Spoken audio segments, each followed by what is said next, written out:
റഹീം പറഞ്ഞ ഒരു ചോദ്യത്തിനും ഉത്തരം പറയാതെ പോയിട്ടില്ലല്ലോ. ആ ചോദ്യം ചോദിക്കുന്നതിന് മുമ്പ് റഹീം കുറെ പരമ്പര പോലെ എന്നെ ആക്ഷേപിച്ചില്ലേ? എനിക്കൊരു ചുരുങ്ങിയ സെക്കൻഡ് ഉണ്ടെങ്കിൽ എനിക്ക് അതിന് മറുപടി പറയണം.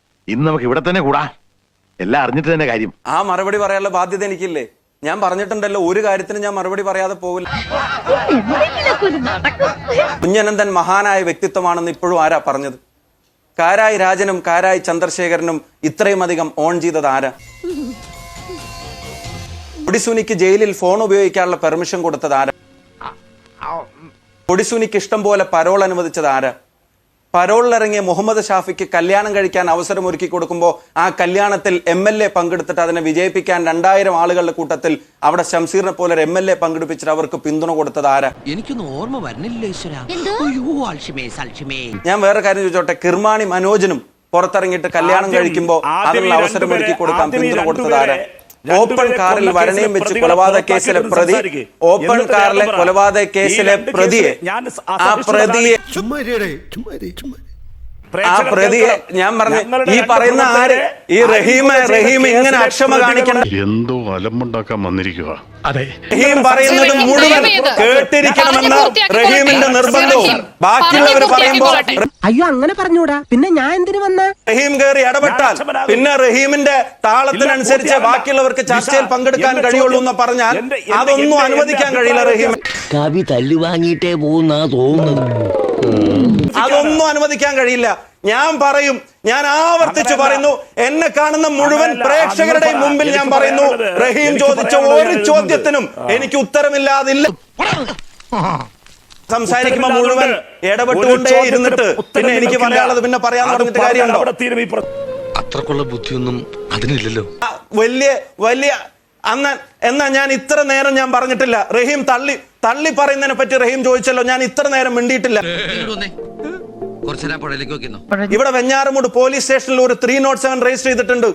DYFIയുടെ ഏരിയ കമ്മിറ്റിയുടെ ജോയിന്റ് കൺവീനർ ആയിരുന്ന സഞ്ജയനെ വധിക്കാൻ ശ്രമിച്ച കേസിൽ ഒരു 307.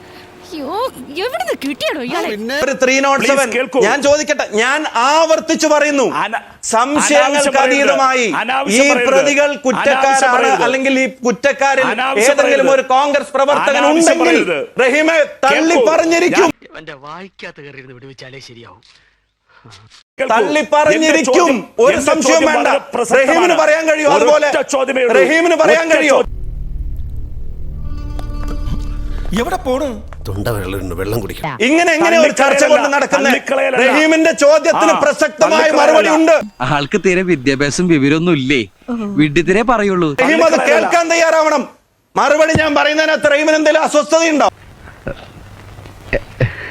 റഹീമിന് എന്തെങ്കിലും അസ്വസ്ഥതയുണ്ടോ മറുപടി ഞാൻ പറയുന്നതിനകത്ത്? എന്നെ ചോര കുടിക്കുന്ന ഡ്രാക്കുളാന്ന് വളരെ ആസ്വദിച്ച് ഡിസ്റ്റർബൻസ് ഒന്നും ഇല്ലാണ്ട് പറഞ്ഞപ്പോ തിരിച്ചു പറയാൻ മറുപടി ഇല്ലാന്ന് വിചാരിച്ചോ? ഞാനൊരു സത്യം പറഞ്ഞ് വിശ്വസിക്കൂ, എനിക്കത് ഓർമ്മയില്ല. ആ തിരിച്ചു മറുപടി പറയുമ്പോ അതും കേട്ടുകൊണ്ടിരിക്കണം, അതിനും ഇച്ചിരി ക്ഷമ കാണിക്കണം. പിന്നെ ചൂടാണ്ട് AC ഒന്നും ഇല്ല, അതോ അതിന് ഇച്ചിരി ക്ഷമ കാണിക്കണം. ഞാൻ ഇപ്പോഴും പറയുന്നു, യൂത്ത് കോൺഗ്രസ് ആണെങ്കിലും മൂത്ത കോൺഗ്രസ് ആണെങ്കിലും സംശയങ്ങൾക്ക് അതീതമായി ഈ കേസിൽ ഈ പ്രതികളാക്കപ്പെട്ടവർ അവർ കുറ്റക്കാരാണെന്ന് തെളിഞ്ഞാൽ ഇതൊരു നടക്ക് പോണ മാതിരില്ല. അവരെ പിന്തുണക്കുന്നവരുടെ പട്ടികയിൽ ഞാൻ ഉണ്ടാവില്ല എന്ന്, എന്റെ പ്രസ്ഥാനം ഉണ്ടാവില്ല എന്ന് കേരളത്തിലെ ജനങ്ങളുടെ മുമ്പിൽ വാക്ക് പറയാൻ ഞാൻ ആഗ്രഹിക്കുന്നു. ഇത്രയും വലിയ ഗതികെട്ടവൻ ഈ ലോകത്ത് വേറെ ആരെങ്കിലും ഉണ്ടാവും എന്റെ കർത്താവേ? എന്റെ ചോദ്യം ഞാൻ ഇതുവരെ പറഞ്ഞിട്ടില്ല. എന്റെ ചോദ്യം എന്തോ ഞാൻ എന്താ പറഞ്ഞു? അതിന് തന്നാരും വിളിച്ചില്ല. വിളിച്ചു തന്നെയല്ലേ താക്കണത്? എങ്ങനെയാ ആവശ്യത്തെ കാര്യങ്ങൾ ഇടപെടുത്താ? വെഞ്ഞാറമൂട് പോലീസ് സ്റ്റേഷനിൽ ഒരു 307 രജിസ്റ്റർ ചെയ്തിട്ടുണ്ട്. സഞ്ജയൻ എന്ന് പറയുന്ന DYFIയുടെ ഏരിയ ജോയിന്റ് സെക്രട്ടറി ആയിരുന്ന ഒരാളെ, അല്ലെങ്കിൽ ഏരിയ കമ്മിറ്റിയുടെ ഭാരവാഹിയായിരുന്ന ഒരാളെ കൊല്ലാൻ ശ്രമിച്ച കേസിൽ ഒരു 307. ഇതൊരു നടക്ക് പോണ ലക്ഷണില്ല. ആ കേസിലെ പ്രതി, ഒരു പ്രതിയുടെ പേര് മിഥിൽ രാജ് എന്നാണ്. റഹീമെ, ഞാൻ പറയുന്നതല്ല, നിങ്ങളുടെ പോലീസിന്റെ FIR. ഇങ്ങനെ പോയാൽ സംഗതി കുഴയും. കല്ലറയിലെ CPMന്റെ പ്രവർത്തകനായിട്ടുള്ള ഷറഫുദ്ദീൻ, ആ ഷറഫുദ്ദീനെ കൊല്ലാൻ ശ്രമിച്ച പേരിൽ പാങ്ങോട് പോലീസ് സ്റ്റേഷനിൽ കേസ് രജിസ്റ്റർ ചെയ്യുന്നുണ്ടെന്ന് പറയും. അതൊന്നും എനിക്കറിയാൻ മേല. ഇങ്ങനെ എന്തെങ്കിലുമൊക്കെ പറയുമ്പോഴേ എന്റെ മനസ്സിനൊരു സന്തോഷം ഉണ്ടാവും. ഞാൻ പറയുന്നതല്ല, FIRന്റെ കോപ്പികളുണ്ട് റഹീം, ഞാൻ പറയുന്നതല്ല. എന്നെ താങ്കൾക്ക് അവിശ്വസിക്കാം. പോലീസിന്റെ FIRന്റെ ഇത്രയും ഇന്നലത്തെയും മിനിഞ്ഞാന്നത്തെയും ഇന്നിറക്കിയത് പോലെയല്ല.